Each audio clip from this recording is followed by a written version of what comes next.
संवाद संघर्ष आपल्या तालुक्याचा उद्दिष्ट आहे. आज या परिस्थितीमध्ये शेतकऱ्यांची जी परिस्थिती या उभ्या महाराष्ट्रामध्ये झाली, माननीय राजू शेट्टी साहेबांनी साहेबांच्या आदेशावर संपूर्ण महाराष्ट्रामध्ये खास करून जो मराठवाडा आहे आणि विदर्भ या भागामध्ये शेतकऱ्यांशी संवाद साधावा, कार्यकर्त्यांशी संवाद साधून एक वज्रमुठ तयार करावी, येणाऱ्या काळामध्ये जो शेतकऱ्यांचा प्रश्न आहे ते कुठेतरी मार्गी व्हावे या दृष्टीने संपूर्ण महाराष्ट्रात एक कोर कमिटी तयार करून, उच्चस्तरीय कोर कमिटी तयार करून कार्यकर्त्यांशी संपर्क साधण्यासाठी आज आम्हाला पाठवलं आहे. आणि याची सुरुवात आई तुळजा भवानीच्या पावनभूमीतून व्हावी अशी एक इच्छा संपूर्ण महाराष्ट्राच्या शेतकऱ्यांच्या कार्यकर्त्यांची होती. आणि शेट्टी साहेबांच्या आदेशान्वये आज आम्ही इथून एक वज्रमुठ घेऊन पूर्ण महाराष्ट्रात फिरणार आहोत आणि शेतकऱ्यांची एक वज्रमुठ तयार करून येणाऱ्या काळामध्ये या सरकारला याची जाणीव करून देऊ की या महाराष्ट्रामध्ये आणि या देशामध्ये शेतकऱ्यांशिवाय कोणता पर्याय नाही. आणि अनेक उद्योग येतील, काही सगळं काही होईल, पण जर खायला मिळणार नाहीत आणि शेतकरी जिवंत राहणार नाही तर तुमच्या या राज्य कारभाराला आणि तुम्ही जे राज्य मिळवतायत, जी तुम्ही एक राज्य मिळवण्याची जी महत्वाकांक्षा घेऊन फिरतायत त्याला काही अर्थ उरणार नाही. म्हणून या भूमीतून माननीय मुख्यमंत्री साहेबांना एक आम्ही प्रार्थना करतो की आपण ज्या पद्धतीने जे सरकार चालवत आहे त्या सरकारमध्ये शेतकऱ्यांना एक अग्रगाम ठेवावा आणि शेतकऱ्यांच्या न्याय हक्कासाठी काहीतरी चांगले निर्णय घ्यावे. म्हणून आज आम्ही या यात्रेची सुरुवात करतो.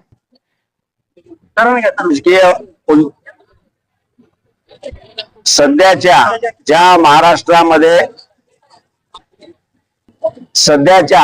ज्या महाराष्ट्रामध्ये उलथापालथ होत आहे, राजकीय उलथापालथ, ह्या फक्त आणि फक्त स्वार्थासाठी आहेत.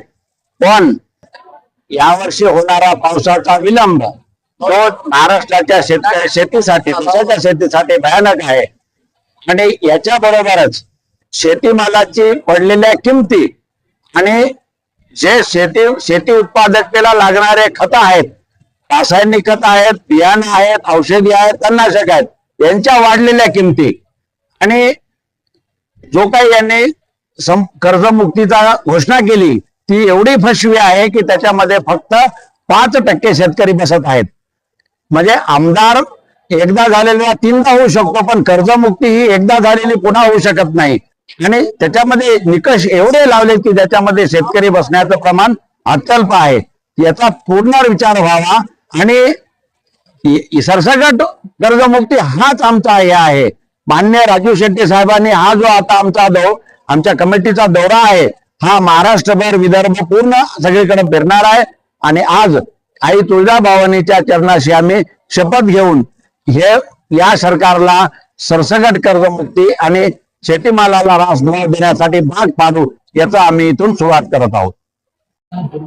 आज आम्ही आई जगदंबेच्या चरणी प्रार्थना केलेली आहे की महाराष्ट्राचा शेतकरी माझा हवालदिल झालेला आहे, पाऊस लांबलेला आहे. सरकारने जी कर्जमाफी जी जाहीर केली ही टोकडी आहे, पूर्ण फसवणारी आहे.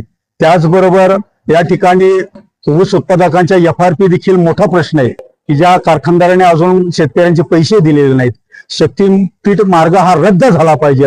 अशा अनेक शेतकरी हिताच्या गोष्टी आम्ही आमच्या कमिटीनं माननीय राजू शेट्टी साहेब यांच्या मार्गदर्शनाखाली आम्ही घेऊन समाजामध्ये आमच्या संघटनेच्या लोकांशी भेटीगाठी घेऊन लोकांच्या पर्यंत हा मेसेज तळागाळापर्यंत पोहोचला पाहिजे.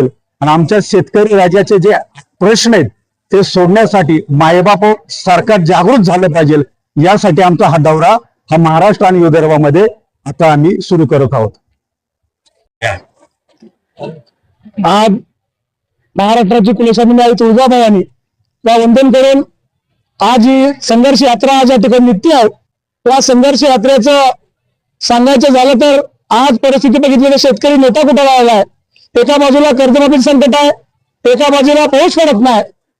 अशा उद्रेक अवस्थेमध्ये जिल्ह्यामध्ये अनेक घटना घडत आहेत आणि शेतकऱ्याच्या बाजूने बोलायला कोण तयार नाही. आज अभिमानासह सांगायला इच्छितो की आज शेतकऱ्याच्या बाजूने लढणारी स्वाभिमानी शेतकरी संघटना आहे.